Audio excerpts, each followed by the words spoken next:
ولقد خلقنا الإنسان من صلصال من حمإ مسنون والجان خلقناه من قبل من نار السموم وإذ قال ربك للملائكة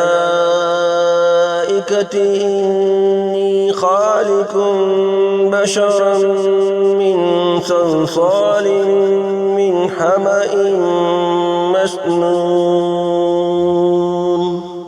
فإذا سويته ونفخت فيه من روحي فقعوا له ساجدين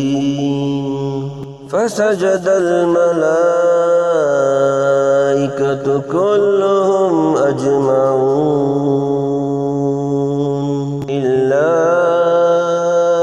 إبليس أبى أن يكون مع الساجدين قال يا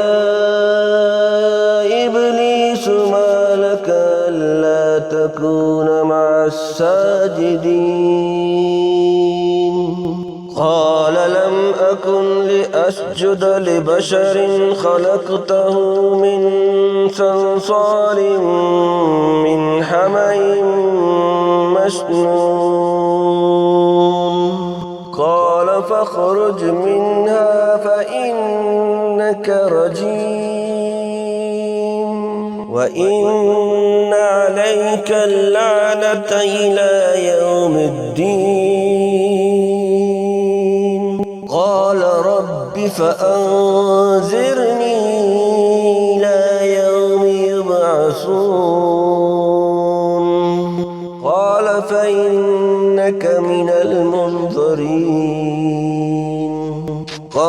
فإنك من المنذرين إلى يوم الوقت المعلوم قال رب بما أغويتني لأزينن لهم في الأرض ولأغوينهم أجمعين إلا عبادك منهم المخلصين قال هذا صراط علي مستقيم إن عبادي ليس لك عليهم سلطان إلا من اتبعك من الغاوين وإن جهنم لموعدهم أجمعين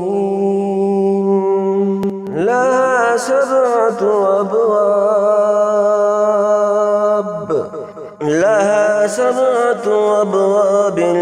لكل باب منهم جزء مقسوم إن المتقين في جنات وعيون ادخلوها بسلام آمنين ونزعنا ما في صدورهم من غل إخوانا على سرر متقابلين لا يمسهم فيها نسب وما هم منها بمخرجين نبئ عبادي أني أنا الغفور الرحيم وأن عذابي هو العذاب الأليم